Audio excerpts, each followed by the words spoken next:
भाई की कलाई पर सजने वाली राखी जब केवल प्रेम का धागा ना होकर अपनी मिट्टी, अपनी संस्कृति और आत्मनिर्भरता की कहानी कहे तो उसका महत्व और भी बढ़ जाता है। मंडला में जनजातीय महिलाओं ने इस बार कुछ ऐसी ही अनोखी राखियां तैयार की है। शुद्ध गाय के गोबर से तैयार इन वैदिक राखियों पर पारंपरिक गोंडी चित्रकला की मनमोहक छटा दिखाई दे रही है। इन राखियों में जहां जनजातीय कला और संस्कृति की झलक है, वहीं इनके पीछे महिलाओं के हुनर और आत्मनिर्भर बनने का संकल्प भी है। मंडला की इन महिलाओं की उंगलियां इन दिनों रंगों और धागों से एक नई कहानी बुन रही हैं। यह कहानी है परंपरा को रोजगार से जोड़ने की, यह कहानी है हुनर को पहचान देने की और यह कहानी है आत्मनिर्भरता की।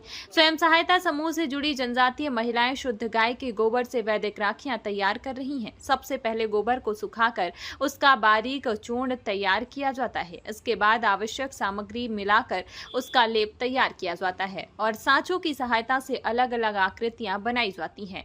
इन आकृतियों में धागे और मोतियों की गुथाई की जाती है। इसके बाद शुरू होती है इन राखियों की सबसे खास प्रक्रिया, पारंपरिक गोंडी चित्रकला। रंगों और बारीक रेखाओं के माध्यम से राखियों पर जनजातीय संस्कृति के प्रतीक उकेरे जाते हैं। यही कला इन राखियों को बाजार में मिलने वाली सामान्य राखियों से अलग और विशेष बनाती है।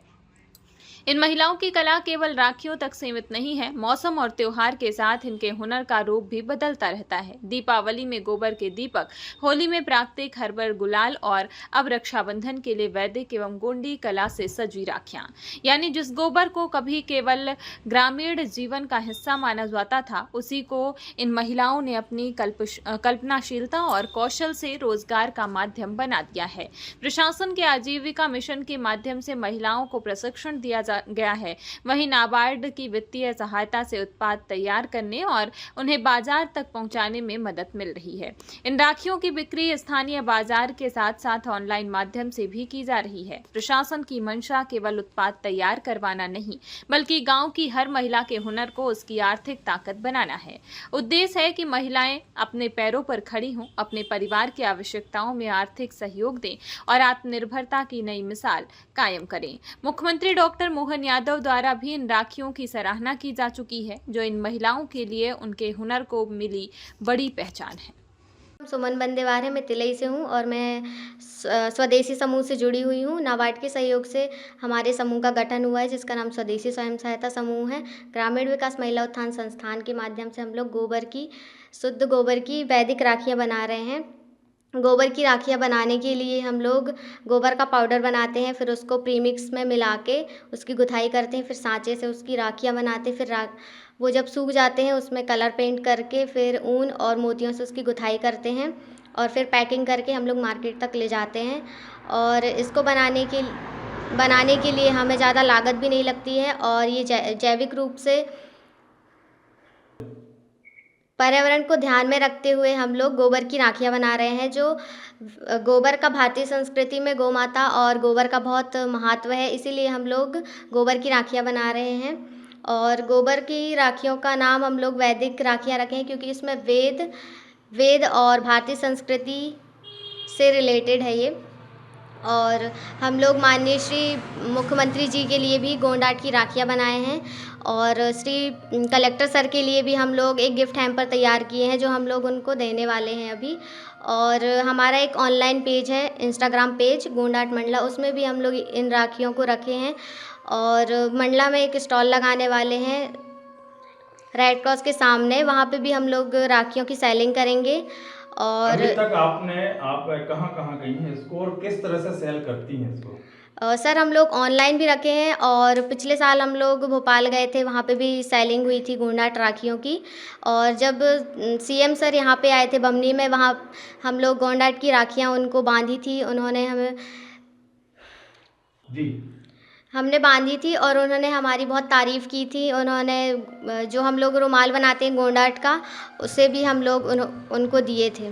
आप कैसे होती है इसमें, किस तरह से जो आप पहले क्या थी और अब कैसी स्थिति है आपके परिवार की?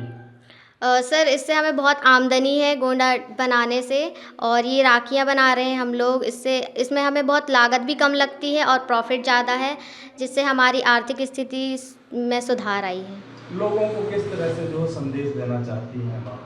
सर हम लोग मतलब हम जो राखियाँ बना रहे हैं वो जैविक रूप से महत्वपूर्ण है और ये पूरे पर्यावरण से संबंधित है और ये जैविक रूप से नष्ट होने वाली राखियाँ हैं और बाज़ार में जो राखियाँ मिल रही हैं वो प्लास्टिक से निर्मित हैं और वो हमारे लिए जी सर, जो मार्केट में जो राखियाँ हैं वो रासायनिक रूप से बनी हुई हैं, उसमें प्लास्टिक का उपयोग है, लेकिन हमारी जो राखियाँ हैं उसमें जैविक गोबर से निर्मित है, तो ये हमारे लिए बहुत महत्वपूर्ण है। जी, मैं सर ये संदेश देना चाहती हूँ सभी को कि इस समूह से जुड़ें और अपनी आमदनी को बढ़ाएँ। बाहर ना जाके, बाहर काम ना करके घर बैठे काम करें और अपना रोज़गार बढ़ाएँ और सेल्फ डिपेंड बनें। Thank you sir. जी नमस्कार। ये हमारे स्व सहायता समूह स्वदेशी स्व सहायता समूह के द्वारा नैनपुर विकास खंड में ये स्वदेशी राखियों का निर्माण किया जा रहा है।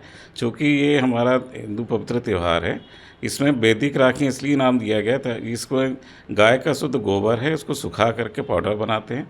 पाउडर बना के मिट्टी और दूसरे हमारे मोती वगैरह से मिला करके इसको एक बहुत सुंदर राखियाँ बना रहे हैं, ताकि हमारे जो रक्षाबंधन त्यौहार है बहुत अच्छे से बनाया जा सकें।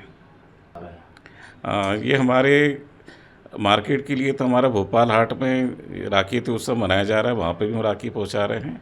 हमारे ऑनलाइन प्लेटफॉर्म से भी राखियाँ बिक्री हो रही हैं। इस तरह हमारे जिला प्रशासन हर साल इन दीदियों को मार्केट उपलब्ध कराते हैं, यहाँ पे सारे हमारे अधिकारी कर्मचारी राखियाँ खरीदते हैं। लोकल स्तर पे भी इनको बेचा जाता है, ऑनलाइन मार्केटिंग के माध्यम से भी इनको बेचा जा रहा है, तो इनको अच्छा खासा पैसा मिल रहा है। दीदियों को लगभग प्रति माह 6 से 7 हज़ार रुपये इनको मासिक आय उपलब्ध हो पा रही है। राखियों के अलावा हमारे यहाँ पे दीदियों के द्वारा गोंड आर्ट से इनकी पिक्चर बनाई जाती हैं, जिसको मार्केट में 15 से 2,000 रुपये के आसपास बिकता है। उससे मिलता है रुमाल्स पे, कपड़ों पे और छोटे छोटे पेपर वेट वगैरह ये सब बनाए जाते हैं। साल भर इनका कोई ना कोई दीपावली पे अलग काम करते हैं, तो साल भर कोई ना कोई इस तरह की चीज़ें करते हैं जिससे इनको व्यापार मिलता रहता है। और ऑनलाइन प्लेटफॉर्म से या लोकल पर्सन से भी हमें काफ़ी सहयोग मिलता है, तो ये 5 से 6 हज़ार रुपये महीना दीदियाँ कमा लेती हैं आराम से। जी, मेरा नाम भगवान दास मिसार है, मैं जिला परियोजना प्रबंधक केसारा लेन हूँ।